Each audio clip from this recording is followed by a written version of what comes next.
मेरा नाम अनुराग मेहरा है। मैं होटल में बैठा हुआ था जब अचानक होटल का मैनेजर एक छोटे से बच्चे को चोर कहते हुए उसे बुरी तरह से मारने लगा। उस बच्चे ने खाना चुराया था। वो सिसक सिसक कर रो रहा था और होटल के मालिक से हाथ जोड़कर कहने लगा, अंकल, मुझे माफ़ कर दीजिए, मैं दोबारा चोरी नहीं करूँगा। ये देखकर मुझे उस पर बहुत तरस आया था। मैंने उसी होटल से खाना खरीद कर उस लड़के को दे दिया था और वो मुझे ढेर सारी दुआएं देता हुआ वहां से चला गया था। मैनेजर गुस्से से बोला, हर बार इस बच्चे की जान कोई ना कोई बचा लेता है, लेकिन ये बाज नहीं आता। रात को सड़क पर खड़े होकर गलत हरकतें करता है और सुबह को चोरियां करता है। मैं अचानक उठा और इस बच्चे का पीछा करते हुए उसके घर पहुंचा। मैंने सोचा कि ज़रूर उसने अपने माता पिता या बहन भाई के लिए खाना चोरी किया होगा, लेकिन सामने का नज़ारा देखकर मेरा कलेजा मुंह को आ गया था, क्योंकि ये देखकर तो मेरे होश ही उड़ गए और मैं रोते रोते अपने बाल नोचने लगा, क्योंकि मैंने अपनी आंखों से मेरा संबंध एक अमीर परिवार से है। मेरी उम्र 25 साल है। मैं एक जवान लड़का हूँ जिसकी ज़िंदगी हमेशा सुकून और हर तरह की सुविधाओं में गुजरी थी। मेरे डैड का बहुत बड़ा बिजनेस था, बहुत सारी फैक्ट्रियाँ थीं, कई कंपनियों और दर्जनों के हिसाब से लोग उनके नीचे काम करते थे। मैं दो बहनों के बाद पैदा हुआ था और अपने घर का इकलौता बेटा था। इकलौता होने की वजह से हमेशा सबकी मोहब्बत की वजह रहा था। मेरी बहनें मुझसे बड़ी थीं और दोनों की शादियां उनकी पढ़ाई पूरी होने के बाद ही कर दी गई थी। वो अपने घरों में खुश थीं और मैं डैड और मम्मी के साथ रहता था। बचपन से ही मुझ पर यह जिम्मेदारी डाल दी गई थी कि एक दिन अपने डैड का बिजनेस मेरे कंधों पर होगा। इसलिए मेरी एजुकेशन कंप्लीट होने के बाद मुझे कुछ और सोचने या करने की ज़रूरत ही नहीं पड़ी थी। मैं खामोशी से अपने डैड के बिजनेस में आ गया था और धीरे धीरे हर काम संभालना शुरू कर दिया था। ऑफिस में सब कुछ मुझे बहुत आसान लगा था। वहाँ बैठे बैठे फैसला करना, प्रोजेक्ट देखना, वर्कर्स पर नज़र रखना, सब जैसे पहले से ही मेरे लिए तैयार था। मुझे सिर्फ उसमें जगह लेनी थी। लेकिन ज़िंदगी कभी सीधी और आसान नहीं रहती। मैंने ये सब बाद में जाना था। उस समय तक तो मैं खुद को कामयाब समझता था। डैड की इज्जत और नाम मेरे साथ था। जो लोग मुझसे मिलते थे वो असल में मेरे डैड की पहचान और उनके मुकाम को देखकर दिन रात मुझे इज्जत दिया करते थे। मुझे लगता था ये सब मेरी मेहनत का नतीजा है। मेरी मम्मी की एक ही फिक्र रहती थी। जब भी घर में कोई फंक्शन होता या किसी रिश्तेदार की बेटी की शादी होती थी तो वो फौरन मेरी तरफ देखने लग जाती थी। कहती थी कि धवन बेटा, अब तो तुम्हारी उम्र भी हो रही है, कब तक अकेले रहोगे? मैं तुम्हारी शादी करना चाहती हूँ। मैं हंसकर कहता था कि मम्मी, अभी तो मैं बिल्कुल ठीक हूँ, शादी की क्या ज़रूरत है? वो घूर कर जवाब देती थी, ठीक हो, मगर कब तक? घर में एक बहू होनी चाहिए। तुम ऑफिस के बाद भी अकेले हो जाते हो। हम चाहते हैं कि तुम्हारी जिंदगी पूरी हो, तुम्हारी भी कोई हमसफर हो। मैं उनकी बात को बदल देता था। अक्सर अपने काम में बिजी होने का बहाना कर देता। तो कभी कहता था कि अभी बिजनेस को वक्त देना है, कभी कहता था कि कुछ और साल रुक जाइए मम्मी। मगर असल बात ये थी, मेरा दिल नहीं चाहता था। मुझे लगता था कि शादी एक बहुत बड़ी जिम्मेदारी है और मैं इस समय सिर्फ अपने बिजनेस में तरक्की चाहता हूँ। इस पर मेरी मम्मी अक्सर नाराज भी हो जाती थी। एक दिन वो कहने लगी कि ये कैसी बात हुई बेटा, आखिर शादी और बिजनेस का आपस में कोई संबंध है क्या? शादी होने के बाद भी तुम अपना बिजनेस जारी ही रखोगे। ऐसा थोड़ी ना है कि पत्नी आने के बाद वो तुम्हें घर में बिठाकर रखेगी। अगर तुम्हें शादी से डर लगता है तो हमें सीधा सीधा कह दो, मगर ये मत कहो कि तुम बिजनेस की वजह से शादी नहीं कर रहे। मैंने मुस्कुराकर कहा, मम्मी, आप फिक्र मत कीजिए, जहां आप चाहेंगी मैं वहीं शादी करूंगा। आपका फैसला ही मेरा फैसला होगा। बस अभी कुछ वक्त चाहिए। वो खामोश हो गई थी, मगर उनकी आंखों में बेचैनी साफ झलकती थी। उन्हें हमेशा ये डर लगा रहता था कि कहीं मेरी उम्र ना निकल जाए, कहीं टाइम हाथ से ना निकल जाए। उस वक्त मैं खुद को बहुत ताकतवर समझता था। बिजनेस मेरे हाथ में था, बड़े बड़े कॉन्ट्रैक्ट्स मेरे सामने आते थे और मैं उन्हें बड़ी आसानी से संभाल लेता था। मगर फिर एक दिन ऐसा आया जब सब बदलना शुरू हो गया था। पहले नुकसान छोटा सा था, एक ऑर्डर टाइम पर पूरा ना हो सका और हमें काफ़ी रकम वापस करनी पड़ गई। मैंने उसे मामूली समझकर इग्नोर कर दिया था और कहा कि बिजनेस में छोटे मोटे नुकसान होते रहते हैं। मगर फिर अगले ही महीने एक और बड़ा नुकसान हुआ था। मार्केट में अचानक हमारे प्रोडक्ट्स की डिमांड कम हो गई थी। कई कंपनियां आ गई थी और वो नए नए तरीकों से काम कर रही थी। हमारे पुराने तरीके अब असर नहीं छोड़ रहे थे। मेरे लिए ये सब बहुत अजीब था और उम्मीद से अलग था। मैंने अपने आप को समझाया था कि ये सब टाइम के अकॉर्डिंग चल रहा है, लेकिन जब साल खत्म हुआ तो हिसाब किताब ने मेरी आंखें खोल दी थी। पिछले कई महीनों में नुकसान इतना बढ़ चुका था कि हमारी बचत भी कम होने लगी थी। एक रात ऑफिस में मैं अकेला बैठा हुआ हिसाब देख रहा था, तो पहली बार मेरे दिल में डर उतर आया था। मैंने खुद से कहा था कि ऐसा कैसे पॉसिबल हो सकता है, ये सब तो खत्म हो जाएगा। मेरे अंदर एक अजीब सी कमी पैदा होने लगी थी। जितना ज्यादा मैं सोचता था, उतना ही मेरा दिल घबरा जाता था। बाहर देखने वाले अभी भी यही समझते थे कि कामयाब हो जाऊंगा, मगर हकीकत ये थी कि मेरी बुनियादें अंदर से खोखली हो रही थी। घर वापस आया तो मम्मी ने रोज की तरह पूछा कि बेटा, आज फिर से बहुत परेशान लग रहे हो, क्या बात है? मैंने उनसे बात टालने की कोशिश की थी। कुछ नहीं मम्मी, बस काम के सिलसिले में सोच रहा था। जब ध्यान से देखा, फिर कुछ नहीं कहा, मगर मुझे एहसास हुआ था कि वो सब जानती हैं। आखिरकार वो मेरी माँ है। उन दिनों मैंने पहली बार महसूस किया था कि शायद मैं इतना मजबूत नहीं हूँ जितना खुद को समझता था। डैड की मेहनत से खड़ा किया गया बिजनेस मेरे हाथों में डगमगाने लगा था। कहीं मेरे डैड का बिजनेस मेरे ही हाथों बर्बाद ना हो जाए, ये सोच सोचकर मेरा दिमाग खराब हो रहा था। एक लम्हे को मैंने सोचा कि शायद अगर मेरी शादी हो जाती तो दिल को सुकून मिल जाता, लेकिन फौरन ही खुद को रोक दिया। नहीं, अभी शादी का टाइम नहीं है, पहले बिजनेस को संभालना है। मगर ये फैसला भी बेकार निकला था। हर दिन एक नई मुश्किल लेकर आ जाता था। कभी किसी क्लाइंट का भरोसा टूट जाता था, तो कभी किसी प्रोजेक्ट में रुकावट आ जाती थी। जैसे किस्मत ने फैसला कर लिया हो कि अब मेरी कठिन परीक्षाएं शुरू हो चुकी हैं। मैं हर बार खुद को यही हौसला और हिम्मत देता था, मगर मैं अंदर से बहुत कमज़ोर होता जा रहा था। दिन के समय ऑफिस में कंपनी के लोगों के साथ मजबूत रहने की कोशिश करता था, लेकिन रात को कमरे में अकेला होता तो अपने आप से सवाल किया करता था कि क्या सच में मैं इस सब के लायक हूँ। बिजनेस के नुकसान की पहली लहर के बाद मैंने खुद को संभालने की बहुत कोशिश की थी, मगर वक्त के साथ साथ सब कुछ मुश्किल से मुश्किल होता गया। हर नए दिन के साथ ऑफिस में कोई ना कोई प्रॉब्लम खड़ी हो जाती थी। कभी मशीनें खराब हो जाती थी, कभी किसी क्लाइंट के ऑर्डर में देर सवेर हो जाती थी, जिसकी वजह से बहुत परेशानियों का सामना करना पड़ता था। ये सब समझकर मैं हल ढूंढने की कोशिश करता रहता था, लेकिन नुकसान का सिलसिला रुकने का नाम ही नहीं ले रहा था। एक दिन मैनेजर ने ऑफिस में आकर कहा कि सर, कुछ वर्कर्स ने आज काम पर आने से इनकार कर दिया है। उनका कहना है कि पिछले 2 महीने की सैलरी अभी तक हमें नहीं मिली है।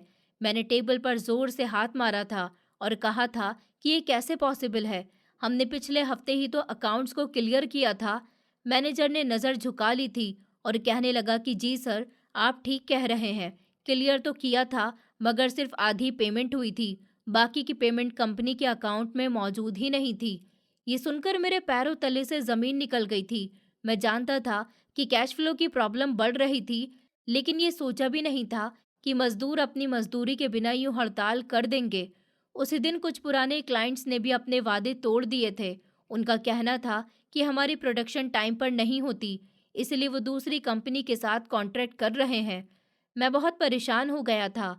जब मैं घर पर आया तो मम्मी ने फिर से पूछा कि बेटा, आज फिर क्यों इतने थके हुए लग रहे हो? क्या बात है? तुम कुछ बताते भी नहीं हो। मैंने उनको मामूली सा जवाब दिया, कुछ नहीं मम्मी, बस ऑफिस की प्रॉब्लम्स हैं। उन्होंने एक आह भरी और कहने लगी कि काश तुम अपने डैड के वक्त की तरह खुश रहते।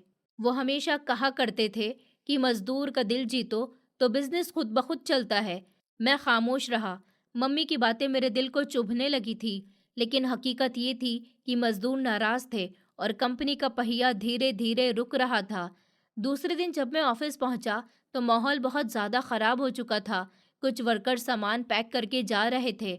मैंने उन्हें रोकने की बहुत कोशिश की थी। उनसे कहा था कि रुक जाइए, अगले हफ्ते तक सब कुछ क्लियर कर दूंगा, सब कुछ ठीक हो जाएगा। लेकिन एक ने कड़क शब्दों में कहा कि सर, हम कब तक खाली बातों पर गुजारा करेंगे? हमारे घरों में भी बच्चे हैं, हम भी इंसान हैं। ये कहकर वो सब बाहर निकल गए थे। मैं कुर्सी पर बैठा सोचता रह गया था। अपने कमरे की खिड़की से बाहर देखता रहा कि कैसे एक एक करके लोग मेरे इरादे को छोड़ रहे थे। अब मेरे पास एक ही रास्ता बचा था कि कहीं और बैठकर अपना ध्यान नए टॉपिक पर लगा दूं। ऑफिस का माहौल इतना ज़्यादा बोझल हो चुका था कि वहां काम करने का हौसला नहीं रहा था। उसी शाम मैं अपने लैपटॉप के साथ शहर के एक बड़े होटल में चला गया था। वहां के कोने वाले टेबल पर बैठकर मैंने खुद को बिजी करने की बहुत कोशिश की थी। बाहर की भागदौड़ से दूर जाकर मुझे वहां कुछ सुकून मिलता था। मेरे सामने बड़ी बड़ी खिड़कियां थी जिससे शहर की रोशनियां नजर आती थी। मैंने लैपटॉप खोला और अलग अलग कंपनियों को ईमेल्स भेजने लगा था और कुछ पुराने रिकॉर्ड चेक किए। दिमाग लगातार हिसाब किताब में उलझा हुआ था। कभी किसी नई डील की उम्मीद जाग जाती थी, कभी अगले ही लम्हे सब कुछ बेकार लगने लगता। काफी देर मेहनत करने के बाद भी कोई खास नतीजा नहीं निकला था। सिर्फ कुछ ही कंपनियों ने जवाब दिया था और वो भी पेंडिंग में थी। थकन की वजह से मैं अपना सर पकड़कर बैठ गया था। इतने में ही एक छोटी सी आवाज सुनाई दी थी, साहब, आपको कुछ चाहिए तो बता दीजिए। मैंने चौंक कर ऊपर देखा था। सामने कम उम्र का बच्चा खड़ा हुआ था। उसके हाथ में एक पुराना सा कपड़ा था जिससे वो टेबल साफ कर रहा था। उसका छोटा सा कद था, दुबला पतला शरीर, मगर आंखों में एक अजीब सी चमक थी। मैंने फौरन ही उसे सर से पैर तक देखा था। उसकी शर्ट भी जगह जगह से फटी हुई थी, मगर वो बहुत आत्मविश्वास से खड़ा हुआ था। उसने दोबारा कहा, साहब, ऑर्डर लेना है तो बताइए। मैंने लैपटॉप बंद करते हुए कहा कि बस एक ग्लास ठंडा पानी ला दो। तो वो मुस्कुरा दिया और कहने लगा कि जी साहब, अभी लाता हूँ। इतना कहकर वो तेजी से आगे बढ़ गया था और मैं कुर्सी पर बैठा उसे जाता हुआ देखता रहा था। मेरे दिल के किसी कोने में एक सवाल ने जन्म लिया था कि इतना छोटा बच्चा यहाँ काम क्यों कर रहा है? इसकी भी क्या जिंदगी है? इस उम्र में तो इसे स्कूल में होना चाहिए था। कुछ लम्हे के बाद वो पानी का ग्लास लेकर आ गया था और बड़ी इज्जत के साथ मेरे सामने रखा और खामोशी से जाने लगा। मैंने सोचा कि इसे आवाज देता हूँ, इससे बात करूंगा, मगर फिर खुद को ही रोक लिया था।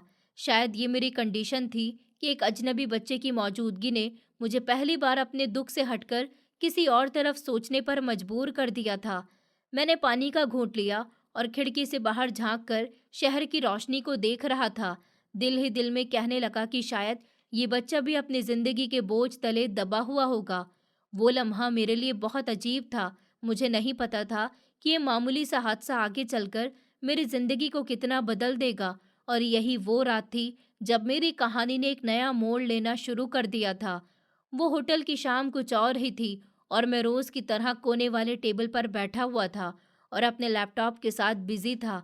और आसपास के लोग हंसी मजाक में अपने खाने पीने में बिजी थे, लेकिन मैं एक और ही दुनिया में उलझा हुआ था। ऑफ नंबर्स, ईमेल्स और कांटेक्ट सब एक दूसरे के साथ उलझते जा रहे थे। इस दौरान वही बच्चा दोबारा से मेरे टेबल के करीब आकर रुक गया था। वो टेबल को कपड़े से साफ कर रहा था, लेकिन इस बार रुककर बोला, साहब, कुछ और चाहिए तो बता दीजिए। मैंने सर उठाकर उसकी तरफ देखा। उसके चेहरे पर मेहनत की थकन साफ नजर आ रही थी, मगर फिर भी उसके चेहरे पर मुस्कुराहट कायम थी। मैंने फौरन कहा, बेटा, तुम स्कूल नहीं जाते, मतलब तुम पढ़ाई नहीं करते? वो कुछ देर के लिए रुका, फिर सीधा खड़े होकर कहने लगा, नहीं साहब, हम गरीब हैं, हम स्कूल नहीं जाते, पढ़ाई हमारे बस की बात नहीं, हम 2 वक्त की रोटी खा लेते हैं, यही हमारे लिए बहुत है। मैं उसकी बात सुनकर चौंक गया था कि इसकी उम्र ज्यादा नहीं होगी। इसकी उम्र में तो बच्चे स्कूल के बैग उठाकर दौड़ रहे होते हैं। मैंने सवाल दोहराया और कहा कि बेटा, तुम्हारे घर में कौन है तुम्हारे साथ? उसने बड़े सुकून से जवाब दिया और कहने लगा, साहब जी, मेरी माँ है और 2 बहनें हैं। मैं चाहता हूँ वो घर के अंदर ही रहें, बाहर काम ना करें, इसीलिए मैं काम करता हूँ। मैं उसके जवाब पर खामोश रह गया था। मैंने सोचा कि वो शायद कोई बहाना करेगा, मगर उसने अपनी छोटी सी जुबान में बहुत बड़ी बात कह दी थी। अपनी बहनों की हिफाजत का एहसास और जिम्मेदारी का बोझ और खुद को आगे बढ़ाने का हौसला मुझे बहुत अच्छा लगा था। मैंने अपने वॉलेट से कुछ पैसे निकाले और उसकी तरफ बढ़ाए और कहा कि ये रख लो बेटा, अपनी माँ और बहनों के लिए कुछ खरीद लेना। वो एकदम से पीछे हट गया था और हाथ पीछे करके बोला कि नहीं साहब, ये पैसे मुझे नहीं चाहिए, मैं अपनी मेहनत की कमाई लेता हूँ, किसी से भीख नहीं लेता। उसके शब्दों में अजीब सी समझदारी थी। मैंने हैरान होकर कहा, बेटा, ये भीख नहीं है, बस मेरी तरफ से एक गिफ्ट समझकर रख लो। उसने सर हिलाया और कहने लगा कि नहीं साहब, मैं अपनी इज्जत पर समझौता नहीं करता। ये सुनकर मैं खामोश हो गया था कि वो इतनी छोटी उम्र में इतनी बड़ी बात कर गया था। वो हल्की सी मुस्कुराहट के साथ आगे बढ़ गया और मैं काफ़ी देर तक वहीं बैठकर उसे जाता हुआ देखता रहा। मेरे दिल में एक अजीब सी आहट पैदा हुई थी। मैंने अपनी ज़िंदगी पर नज़र डाली। वो सब सुविधाएं जो मुझे आसानी से मिली थी, वो सब सुविधा जो पापा के हिस्से के तौर पर मेरे पास थी, उनकी कदर मैंने कभी नहीं की थी। और ये बच्चा जिसके पास कुछ भी नहीं है, वो अपनी खुददारी पर कायम है। मैंने लैपटॉप बंद किया, लेकिन दिमाग में सिर्फ एक सवाल गूंज रहा था, क्या सच में मैं एक एहसान फरामोश हूँ? उसी दौरान होटल के अंदर लाउड म्यूजिक बजने लगा था। लोग अपनी बातों में बिजी हो गए थे, लेकिन मेरे कानों में कुछ सुनाई नहीं दे रहा था। मैं इस बच्चे के शब्दों को दोहरा रहा था, मैं अपनी मेहनत की कमाई लेता हूँ, भीख नहीं। रात गहरी होने लगी तो मैंने सामान समेटा और बाहर निकल आया। गाड़ी में बैठते ही फिर वही ख्याल दिल में आया कि वो बच्चा अपने छोटे छोटे हाथों से टेबल साफ कर रहा था और मैं लाखों करोड़ों के बिजनेस का मालिक होकर भी परेशान और बोझल था। मैं घर पहुंचा तो मम्मी ने खाने की टेबल पर मुझे बुलाया।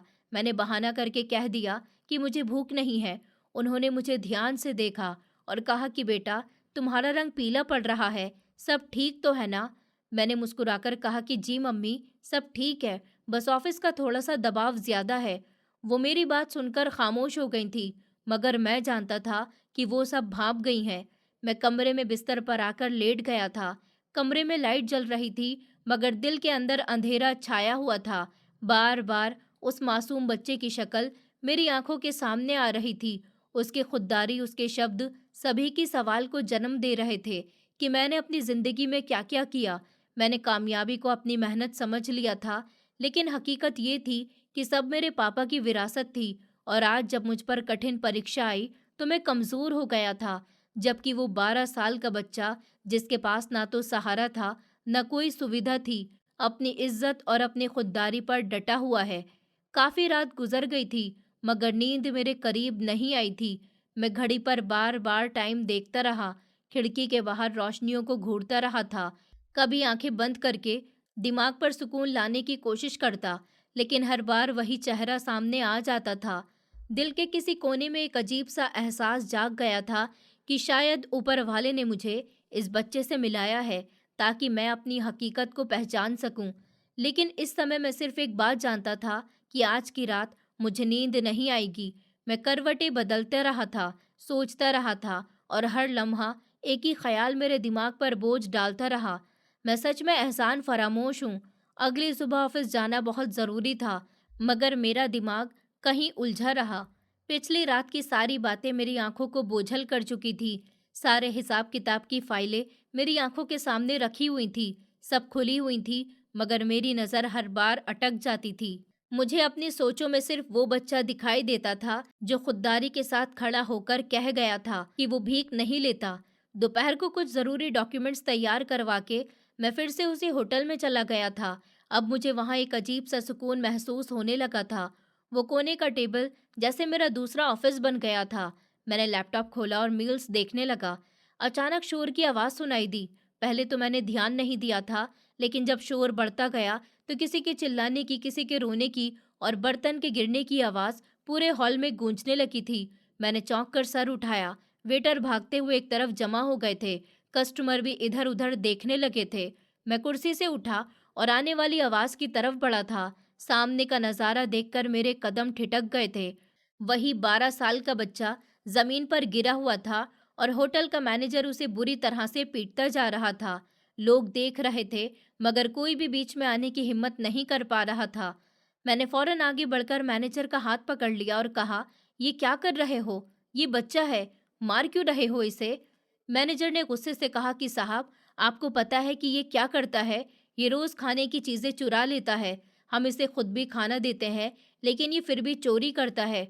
बच्चा रोते हुए खड़ा हो गया था और उसने सर झुका लिया था। उसकी शर्ट बहुत फट गई थी, चेहरे पर डर और बेबसी थी। मैंने मैनेजर से सख्त शब्दों में कहा, कितने का खाना है? जितना नुकसान हुआ है हिसाब लगाकर मुझे बताओ, मैं अभी दे देता हूँ। वो मेरी बात सुनकर हक्का बक्का रह गया था। उसने कहा, सर, ये तो रोज की बात है, ये इसका रोज का काम है, आप क्यों इसकी तरफदारी कर रहे हो? मैंने वॉलेट निकाला और कुछ नोट उसके हाथ पर रख दिए थे और कहा, ये लो, अब दोबारा इस बच्चे पर हाथ मत उठाना। मैनेजर ने पैसे पकड़ लिए, मगर चेहरे पर नागवारी अभी भी छाई हुई थी। वो बड़बड़ाता हुआ पीछे हट गया। अब वो बच्चा मेरी तरफ देख रहा था। उसकी आंखों में वही चमक थी, मगर इस बार धन्यवाद की नज़र के साथ उसकी आंखों में नमी भी शामिल थी। उसने धीमी आवाज़ में कहा कि साहब, आपका धन्यवाद। अगर आप नहीं होते तो वो मुझे बहुत मारते। मैंने नरम शब्दों में पूछा कि तुमने खाना क्यों उठाया? कल तो तुमने कहा था कि तुम भीख नहीं लेते। वो एक लम्हे के लिए खामोश रहा, फिर बस इतना बोला कि ज़रूरत थी साहब। ये कहते ही उसने एक छोटा सा शॉपर उठाया जिसमें थोड़ा सा खाना था और तेजी से बाहर निकल गया था। मैं वहीं खड़ा रह गया था। मेरे दिल में हजारों सवाल थे, मगर कोई जवाब नहीं था। वो बच्चा आखिर किस मजबूरी की वजह से ऐसा कर रहा था? मैं वापस अपने टेबल पर आकर बैठ गया था, मगर लैपटॉप खोलने का दिल नहीं किया। पानी का ग्लास मुंह से लगाया तो एहसास हुआ मेरा हाथ हल्का सा कांप रहा है। मैंने सोचा कि शायद ये सब इत्तेफाक है, लेकिन दिल ने कहा कि इसके पीछे कोई कहानी ज़रूर है। लगभग 1-2 घंटे तक वहां बैठने के बाद पेमेंट करके मैं होटल से बाहर निकल आया था और गाड़ी स्टार्ट की, मगर स्टीयरिंग पर हाथ रखने से पहले ही सोच बदल गई थी। मैंने खुद से कहा कि नहीं, उसे आज ऐसे नहीं जाने दूंगा। मैंने गाड़ी वहीं खड़ी रहने दी थी और पैदल ही उस रास्ते की तरफ बढ़ रहा था जहां वो बच्चा गया था। होटल से बाहर निकलकर वो तेजी से गली के अंदर चला गया था। मैंने कुछ दूरी पर उसका पीछा शुरू किया था। शहर की पक्की सड़कों से हटकर वो तंग और अंधेरी गलियों में दाखिल हो गया। उसके हर कदम पर मेरा इंटरेस्ट बढ़ रहा था। तंग गलियों के अंदर चलते चलते लगभग आधा घंटा गुजर गया। शाम ढल रही थी और अंधेरा धीरे धीरे जमीन पर उतर रहा था। मैं सावधान कदमों से आगे बढ़ रहा था कि बच्चा मुझे न देख ले। रास्ता कच्चा था, नालियां उबल रही थी, टूटे फूटे मकान के दरवाजे खामोश थे और छोटे छोटे बच्चे नंगे पांव मिट्टी में खेल रहे थे। वो लड़का आखिरकार एक पुराने मोहल्ले में दाखिल हुआ था। टूटी हुई ईंटों के बीच बनी झोपड़ियां और जली हुई दीवारों वाले मकान और हर तरफ गरीबी की मारी हुई जिंदगी। मैंने सोचा कि यही इसका घर होगा, लेकिन वो एक झोपड़ी के करीब जाकर रुका और वहीं पर बैठ गया। उसने शॉपर खोला जिसमें खाने का कुछ सामान था।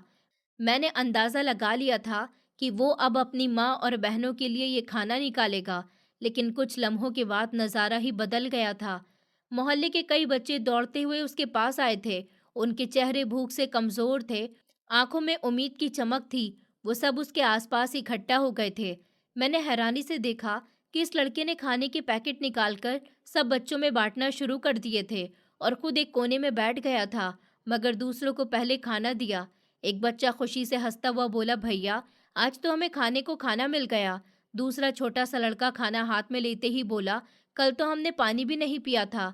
आपका बहुत बहुत शुक्रिया, आपने हमें खाना दिया। ये सब वो मासूम बच्चे थे जो कई दिनों से भूखे थे। हर एक को खाना मिला। वो खुशी खुशी खाने लगे। मैं पीछे खड़ा हुआ ये सब कुछ देखता रहा। मेरी आंखें हैरानी से फैल गई थी। मैंने सोचा था कि शायद वो अपनी फैमिली के लिए खाना ले जा रहा है, लेकिन वो तो अपनी गरीबी के बावजूद भी दूसरों की भूख मिटा रहा था। इस उम्र के बच्चे तो अपनी जेब खर्च की रकम पर भी झगड़ते हैं, लेकिन ये बच्चा अपनी ज़रूरत भूलकर दूसरों की फिक्र कर रहा था। मेरे कदम वहीं जम गए थे। दिल ने कहा कि इसकी ज़िंदगी आम नहीं है, इसमें कोई बड़ी कहानी छुपी हुई है। एक छोटी सी लड़की जिसके हाथ कांप रहे थे, वो उसके करीब आई और कहने लगी, भैया, आपने हमें खाना दिया, भगवान आपको हमेशा खुश रखे। वो बच्चा मुस्कुराया और कहने लगा कि तुम सब प्रार्थना करो कि कल भी सबके लिए कुछ न कुछ मिल जाए। मैं ये सब सुनता रहा। हैरानी और उसकी बात ने मेरे दिल को जकड़ लिया था। वो लड़का एक लम्हे के लिए रुका, सब बच्चों को देखता रहा, फिर उसने अपनी जेब से कुछ सिक्के निकाले और एक बच्चे के हाथ में दे दिए और कहने लगा कि ये रख लो, खेलने के लिए काम आएंगे। बच्चे खुशी से तालियां बजाने लगे थे। मेरे अंदर एक तूफान उबल रहा था। मैं सोच भी नहीं सकता था कि इतनी छोटी उम्र का लड़का इतनी बड़ी कुर्बानी कैसे दे सकता है। खुद भूखा रहकर दूसरों को खाना खिलाना, ये जज्बा उसके अंदर कहाँ से आया होगा। मेरे दिमाग में वो लम्हा गूंजा जब मैंने उसे पैसे देने चाहे थे और उसने इनकार कर दिया था।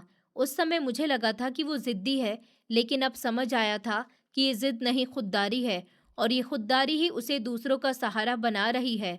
मैं आगे और करीब जाने के बारे में सोच रहा था, तभी अचानक उसकी नज़र मुझ पर पड़ गई थी। उसने चौंक कर मेरी तरफ देखा उसकी आंखों में हैरानी और सवाल था। वो फौरन से खड़ा हो गया और एक लम्हे को जैसे घबरा गया हो। फिर धीमी आवाज में बोला कि साहब, आप यहाँ। मैं कुछ लम्हे खामोश खड़ा रहा, फिर आगे बढ़ने का फैसला किया।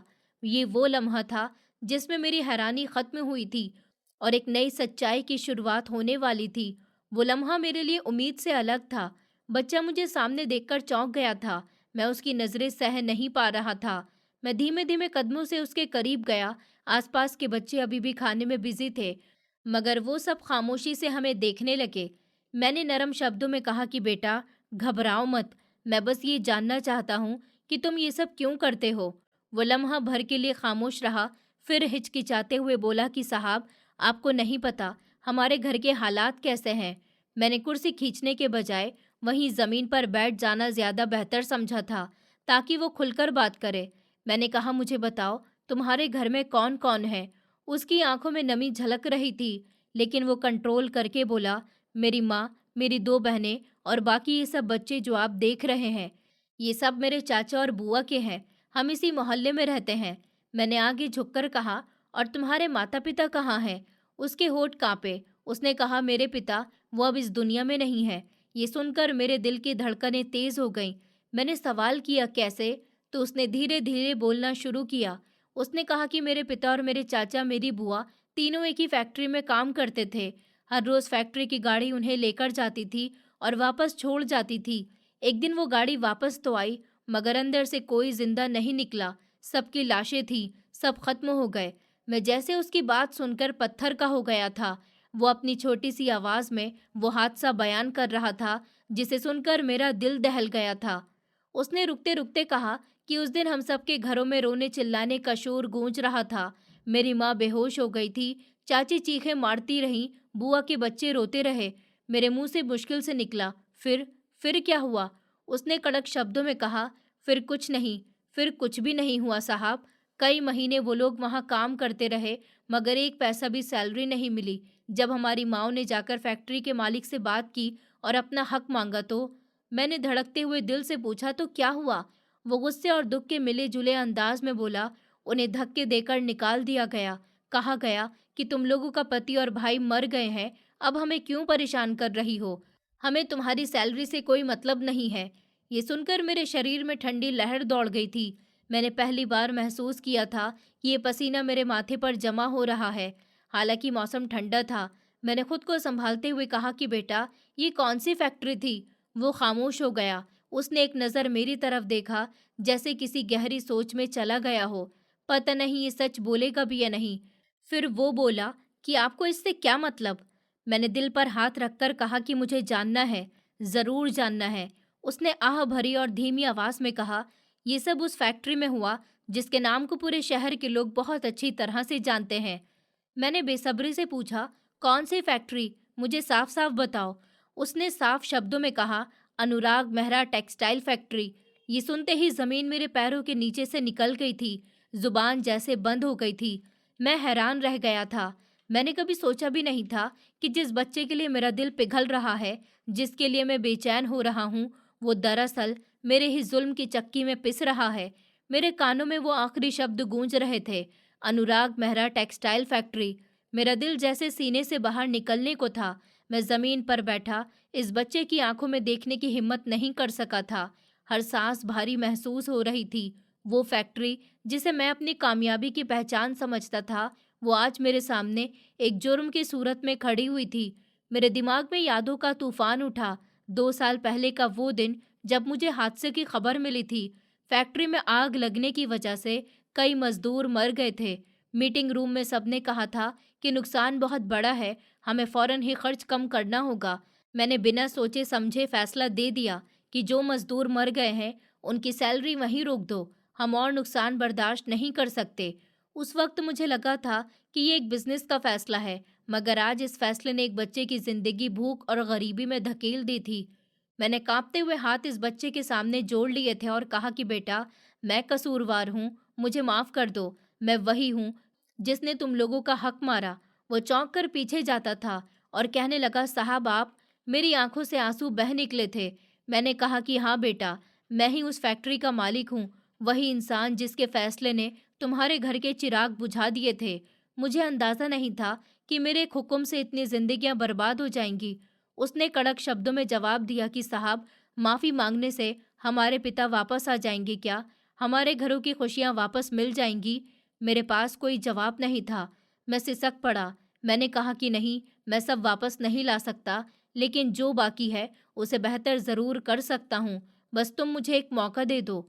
वो सर झटक कर बोला कि हमने बहुत कुछ सहा है। मेरी माँ को सबके सामने जलील किया गया।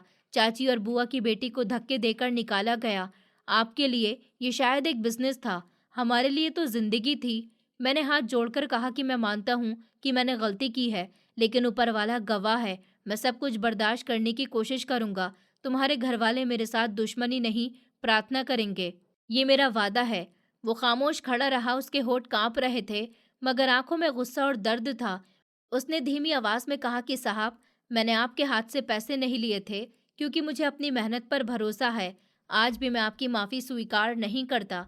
उसकी बात मेरे दिल पर चोट कर गई थी। मुझे लगा जैसे ज़मीन मेरे पैरों के नीचे से अलग हो गई हो, मगर मैंने हिम्मत नहीं आ रही थी। मैंने कहा, चाहो तो अभी मुझे माफ़ ना करो, मगर एक दिन तुम्हें यकीन ज़रूर दिलाऊंगा कि मैं सब कुछ ठीक कर सकता हूँ। उसने रुख मोड़ लिया था और बाकी बच्चों को खाने के टुकड़े बांटने लगा। मैं खामोशी से उसे देखता रहा। मेरे आंसू मिट्टी में दफन हो रहे थे। मेरे दिल में एक नया फैसला पैदा हुआ था। मैंने सोचा था कि ये बच्चा सही कहता है। माफ़ी मांगने से खोई हुई जिंदगियां वापस नहीं आएंगी, मगर इंसाफ और सहारा ज़रूर दिया जा सकता है। अब समय आ गया है कि मैं सब कुछ बदल दूं। मैंने धीमी आवाज़ में कहा कि बेटा, तुम चाहो जितना भी मुझसे नाराज़ रहो, लेकिन आज मेरा वादा है, तुम्हारे घर तुम्हारी माँ और बहनें और ये सब बच्चे कभी भूखे नहीं रहेंगे। मैं तो सब कुछ करूँगा जो मैंने पहले नहीं किया। वो मेरी तरफ देखे बिना बोला, वादे तो बहुत लोग करते हैं साहब, लेकिन सच कौन निभाता है? मैंने कहा, मैं तुम्हें वक्त के साथ दिखाऊंगा। ये मेरा वादा है, शब्दों का नहीं, एहसास का। वो फिर खामोश हो गया। मैंने महसूस किया कि शायद उसके दिल में अभी भी एक दीवार खड़ी है, लेकिन इस दीवार को गिरने में वक्त लगेगा। रात का अंधेरा और भी गहरा हो गया। मोहल्ले की टूटी फूटी लाइट्स झिलमिला रही थी।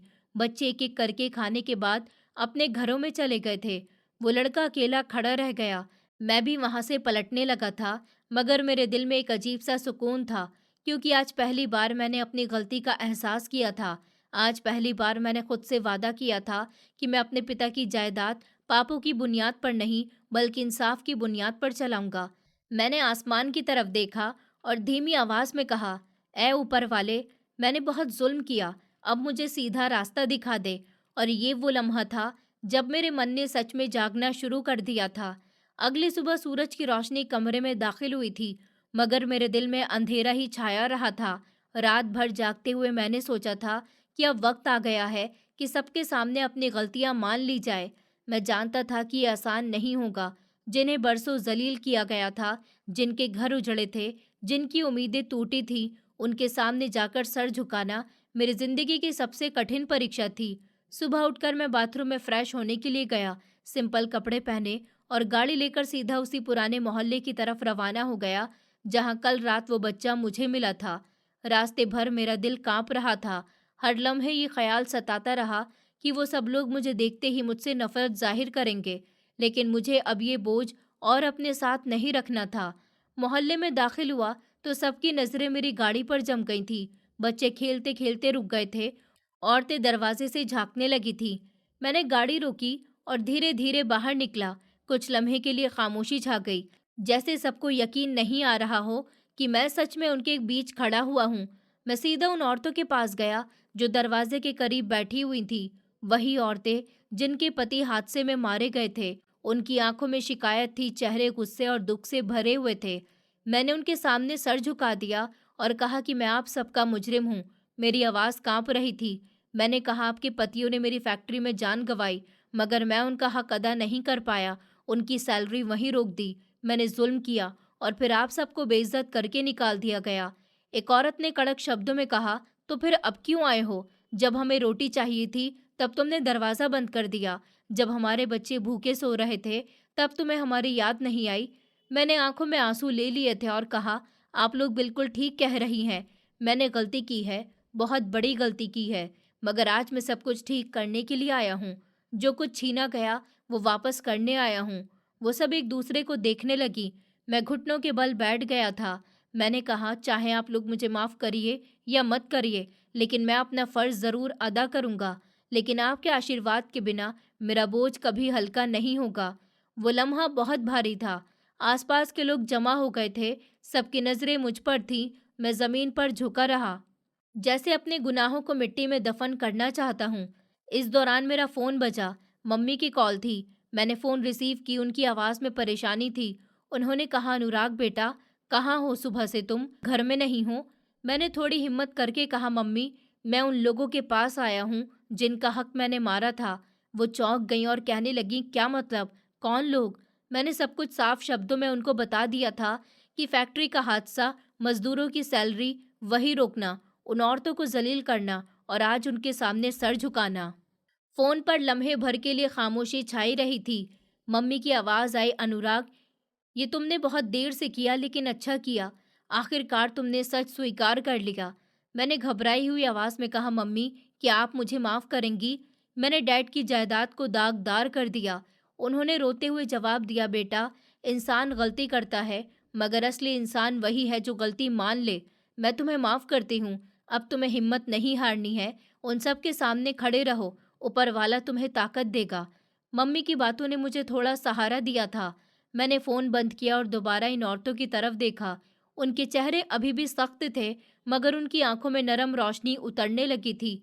एक बूढ़ी औरत ने कहा, अनुराग, तुम्हारा पिता बहुत अच्छा इंसान था। उसने कभी किसी का दिल नहीं दुखाया। हमें तुमसे शिकायत है, लेकिन अगर तुम सच में माफ़ी मांगने के लिए आए हो, तो हम सब तुम्हें माफ़ कर देंगे।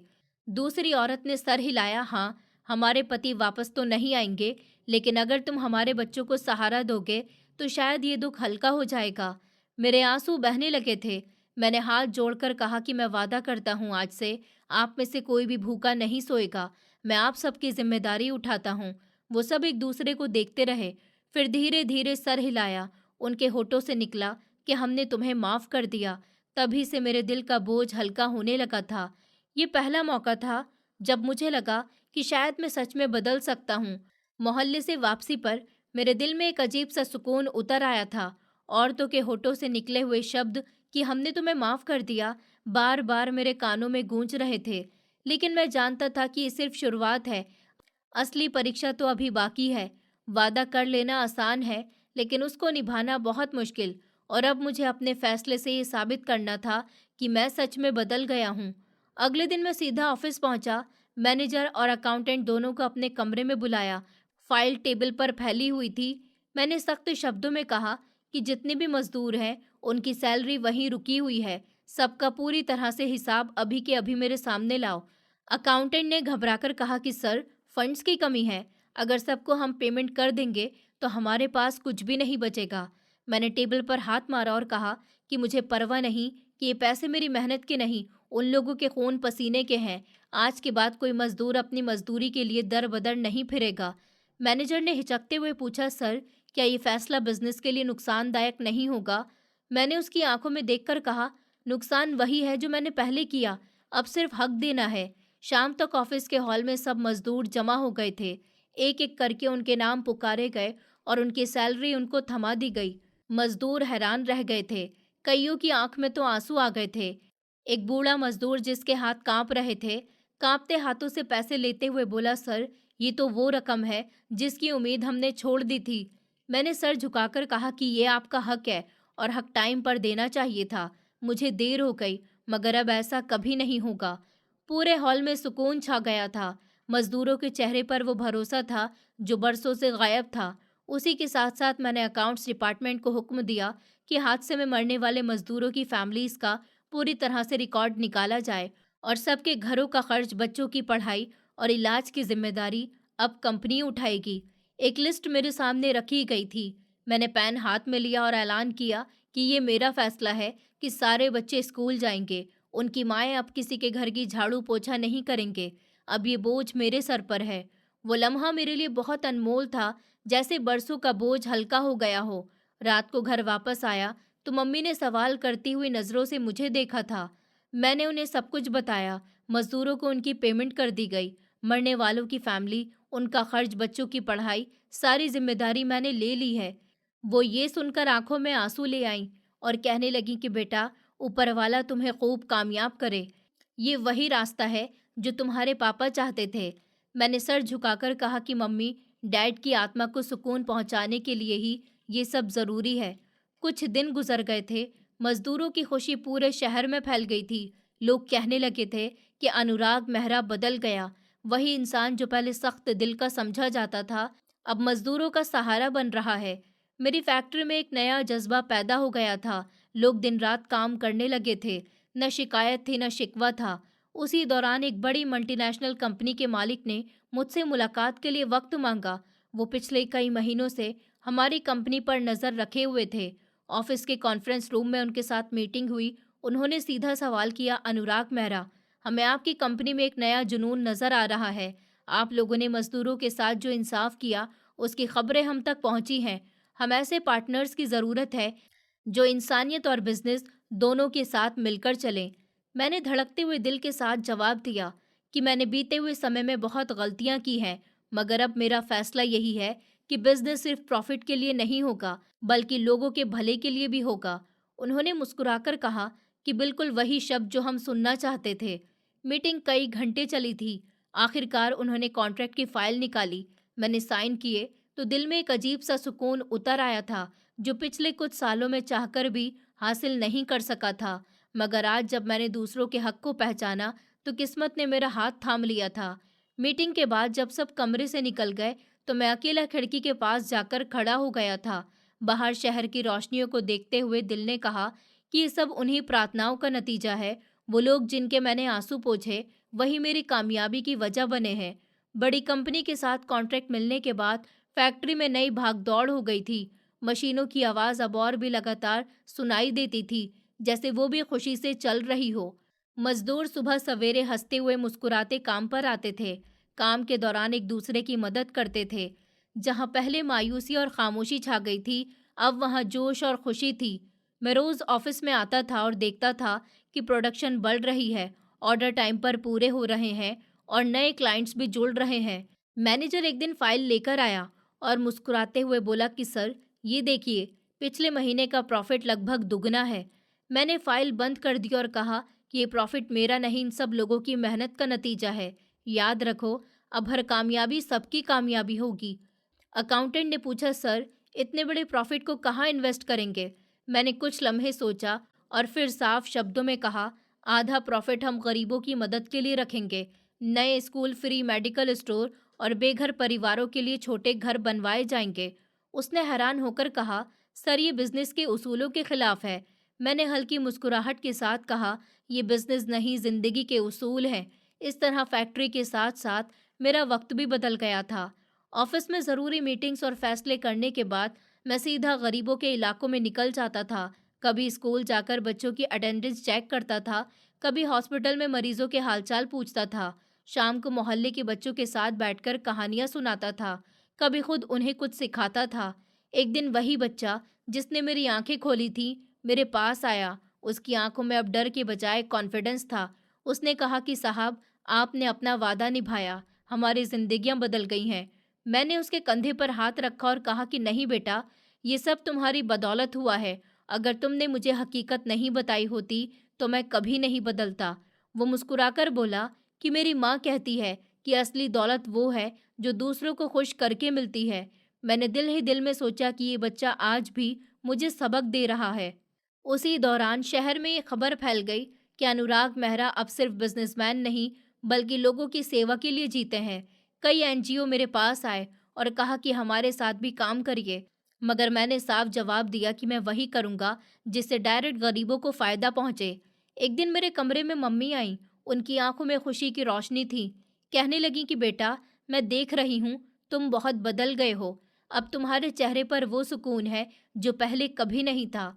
मैंने मुस्कुराकर कहा, मम्मी, ये सब उन लोगों की प्रार्थनाओं और आशीर्वाद का नतीजा है जो उन लोगों ने मुझे दी है। पहले मैं समझता था कि पैसा ही सब कुछ है, मगर असली दौलत तो ये सुकून है। रात को जब कभी अकेले में बैठता, तो सोचता कि ये सफ़र कहाँ से कहाँ ले आया। एक वक्त था जब मैं सिर्फ अपनी कामयाबी के सपने देखा करता था और आज आधी कमाई दूसरों के लिए दान कर दी है। लेकिन हैरानी ये थी कि मेरा बिजनेस कम होने के बजाय दिन ब दिन बढ़ता जा रहा था और तरक्की हासिल कर रहा था। अक्सर मैनेजर हैरानी से कहता था कि सर, ये कैसे मुमकिन हो सकता है कि आधी आमदनी दान करने के बावजूद भी कंपनी के प्रॉफिट में बढ़ोतरी हो रही है। मैं सिर्फ एक जवाब देता था कि ये सब उन लोगों के आशीर्वाद का नतीजा है। शाम के समय मैं फैक्ट्री के हॉल में खड़ा मजदूरों को देख रहा था। मशीनों की गूंज में हंसी की आवाजें भी शामिल थीं। हर कोई कॉन्फिडेंस भरे अंदाज में काम कर रहा था। ये नज़ारा देखते हुए अचानक दिमाग मुझे कई साल पीछे ले गया था। उस समय जब डैड जिंदा थे, एक याद दिमाग के पर्दे पर उभर आई थी। मैं अपने रूम में बैठा हुआ था जब डैड मेरे पास आए थे। उनके हाथ में बुक थी और चेहरे पर हमेशा की तरह सुकून था। उन्होंने कहा कि अनुराग बेटा, एक बात हमेशा याद रखना, कभी किसी का हक मत मारना। ऊपर वाला इस बात को बर्दाश्त नहीं करता। अगर किसी के हिस्से की चीज रोक लोगे तो याद रखो, एक दिन ऊपर वाला तुमसे सब कुछ छीन लेगा। मैंने उस समय लापरवाही से जवाब दिया था, डैड, बिजनेस में कभी कभी सख्त फैसले लेने पड़ते हैं, ये सब जिंदगी का हिस्सा है। वो मेरी बात पर मुस्कुराकर बोले थे, फैसला सख्त करो लेकिन इंसाफ के खिलाफ नहीं होना चाहिए, क्योंकि तुम्हारे फैसले तो कागज पर होते हैं लेकिन ये किसी की जिंदगी पर असर डालते हैं। उस याद का धुंधला नज़ारा जिसे आज के दिन से जोड़ा गया था। मैंने आंखें बंद की और सोचा कि डैड बिल्कुल ठीक कहते थे। असली कामयाबी दूसरों को खुशी देने में है, ना कि उनसे छीनने में। इसी दौरान मजदूरों में से एक जवान लड़का मेरे करीब आया। उसने कहा, सर, मैं आपका बहुत आभारी हूँ। आज हमारे घरों में खुशियाँ वापस आ गई हैं। हमारी औरतें और बच्चे आपके लिए प्रार्थना करते हैं। मैंने हल्की सी मुस्कुराहट के साथ जवाब दिया कि नहीं नहीं, ये मेरा फर्ज है। जो कुछ तुम लोगों ने दिया वो मैं लौटा भी दूँ तो कम है। शाम को मैंने फैसला किया कि मोहल्ले का चक्कर लगाऊं। गाड़ी धीरे धीरे इन तंग गलियों में दाखिल हुई जहां कभी वीरानी और उदासी छाई रहती थी। अब वहां का नज़ारा बहुत अलग था। दरवाजों पर रोशनियां थीं, बच्चे खेल रहे थे, औरतों के चेहरे पर खुशी झलक रही थी। मैं गाड़ी से उतरा तो सब लोग मेरे इर्द गिर्द जमा हो गए थे। औरतों ने मुझे आशीर्वाद देते हुए शब्दों में कहा कि ऊपर वाला आपको सलामत रखे, आपने हमारे जख्म भर दिए। एक छोटी बच्ची मेरे पास आकर कहने लगी, अंकल, आपने हमें स्कूल भेजा, हम अब पढ़ेंगे और बड़े होकर आपकी तरह दूसरों की मदद करेंगे। उसकी बात सुनकर मेरा दिल भर आया था। मैंने उसके सर पर हाथ रखा और कहा कि बेटा, यही तो असली खुशी है, जब तुम लोग आगे बढ़ोगे। मोहल्ले में एक तरफ वही बच्चा खड़ा हुआ था जिसने मुझे हकीकत दिखाई थी। उसके चेहरे पर आज पहली बार रोशनी देखी। वो मेरी तरफ आया और धीरे से कहा कि साहब, अब मुझे यकीन आ रहा है कि आप सच में बदल गए हो। मैंने उसके कंधे पर हाथ रखा और कहा, तुम्हारी वजह से ही मैंने अपनी जिंदगी का रुख बदला है। अगर तुम नहीं होते तो मैं आज भी अंधेरे में भटक रहा होता। वो खामोश हो गया, लेकिन उसकी आंखों की नमी सब कुछ कह रही थी। अब औरतें और बच्चे मिलकर मुझे दुआएं देने लगे थे। किसी ने कहा कि ऊपर वाला आपको खूब तरक्की दे, तो किसी ने कहा कि ऊपर वाला आपके पिता की आत्मा को शांति दे, और कुछ बच्चों ने हाथ उठाकर कहा कि अंकल, आप बहुत अच्छे हैं, ऊपर वाला हमें बड़े होकर आपकी तरह बनाए। ये सब देखते हुए मुझे ऐसा लगा जैसे आसमान से ऊपर वाले की कृपा बरस रही है। मोहल्ले की गलियां जो कभी अंधेरे में डूबी रहती थी, आज उन चेहरे की मुस्कुराहट से जगमगा रही थी। मैंने दिल में कहा कि डैड, मैंने देर तो की है, लेकिन आपकी नसीहत अब मेरी जिंदगी का उसूल है।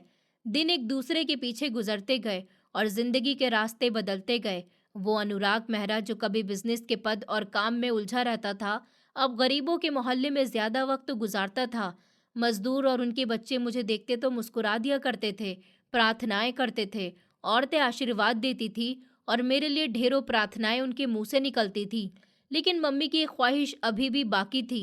वो बार बार एक ही बात कहती थी कि बेटा, अब समय आ गया है कि तुम अपनी जिंदगी पूरी कर लो, शादी कर लो। मैं उनको टालने की बहुत कोशिश करता, मगर इस बार उनके शब्दों में जिद ज्यादा थी। एक दिन उन्होंने साफ कह दिया, तुमने दूसरों का सहारा बनने का हक अदा कर दिया, लेकिन अब अपनी जिंदगी का भी हक अदा कर दो। हमसे तुम्हारा अकेलापन अब बर्दाश्त नहीं होता बेटा। मैंने कुछ देर सोचा और फिर जवाब दिया, मम्मी, आप जिसको ठीक समझे वही फैसला मेरे लिए बेहतर होगा। मैं अब आपके फैसले के आगे कुछ नहीं कहूँगा। कुछ महीनों के बाद मेरी शादी भी सिंपल तरीके से हो गई थी। फंक्शन छोटा था मगर खुशियों से भरा हुआ था। फैक्ट्री के मजदूर, उनके परिवार और उनके बच्चे जिनके साथ मैंने वक्त गुजारा था, सब शामिल थे। उनकी हंसी, उनके आशीर्वाद और उनके चेहरों की रोशनी उस फंक्शन को यादगार बना गए थे। शादी के बाद मेरी जिंदगी में एक नया सुकून आ गया था। ऑफिस, फैक्ट्री और सामाजिक कामों के साथ साथ मेरा घर भी खुशियों से भर गया था।